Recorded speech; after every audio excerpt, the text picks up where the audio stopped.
Historias de un pueblo. El historiador. El pueblo se llamaba Seizo Perdiz. Tenía una población que oscilaba entre los 300 y los 5.000 habitantes. Debía su nombre a la actitud de su fundador, Casimiro B. Justo, que había urbanizado un predio fiscal y vendido los lotes a buen precio, sin hacer mejora alguna de las prometidas. No puede decirse que fuera una buena persona, pero en fin, ¿quién lo es?, solía decir. Tenía a pocos a los que consideraba amigos, pero ninguno de ellos lo consideraba a él como tal. Es decir, solo él los consideraba. Un día llegó Gendarmería con orden de desalojo, reclamándole las tierras municipales que habían sido destinadas a erigir un monumento a los vendidos por la patria. Alertado de esto, don Casimiro se fugó con la mujer del ministro de Desarrollo Inmobiliario de la comuna, haciendo lo que hace la pequeña gallinacia de nuestras pampas cuando se siente perseguida. Se hace perdiz, de allí el nombre. Era un pueblo de casas ni bajas ni altas, calles ni anchas ni angostas, plazas con pocas a muchas flores, coincidiendo o no con las que traían del cementerio cuando había algún entierro. En fin. Las ciudades vecinas, rivales y competidoras siempre comentaban cuando los convocaba el gobernador, y con mala intención, que la principal característica de Seizo Perdiz era la evidente y permanente indecisión de sus habitantes y autoridades. Plaza Central, 4 diagonales, iglesia, municipio y comisaría. Como la Plaza de Mayo, bromeaban, solo nos falta el obelisco.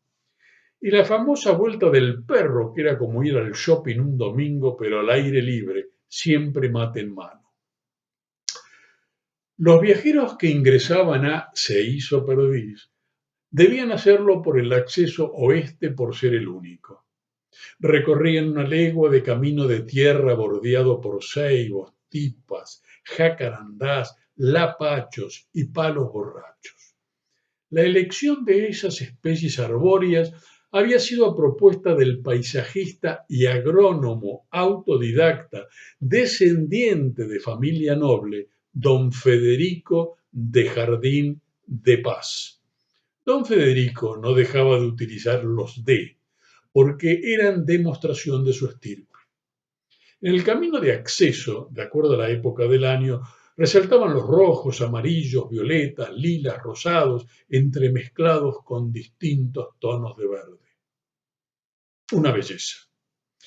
Como en todo pueblo, en este también abundaban los personajes, historias, anécdotas y leyendas.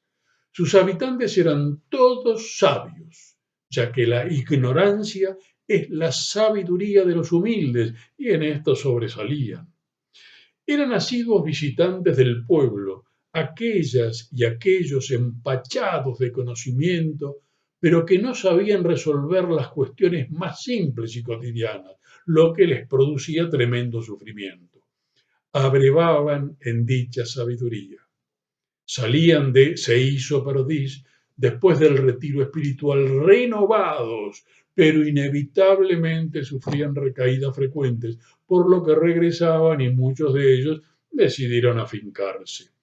Medio en broma, medio en serio, los llamaban los doctores sufrientes y constituían fuente de ingreso para el municipio. Hasta se llegó a pensar en solicitar un préstamo al Banco Mundial o al Fondo Monetario Internacional para construir un hotel 5 estrellas. Solo tuvieron la oferta de un colombiano, de esos que manejan muchos dólares de baja nominación.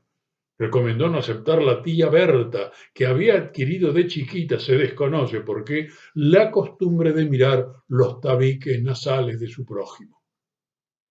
Los sucesivos intendentes del pueblo, convencidos de sus pintorescas historias, encomendaron al joven y ecléctico historiador Bartolomé Revisionista que elaborara las crónicas e intentara rescatar la mayoría de ellas.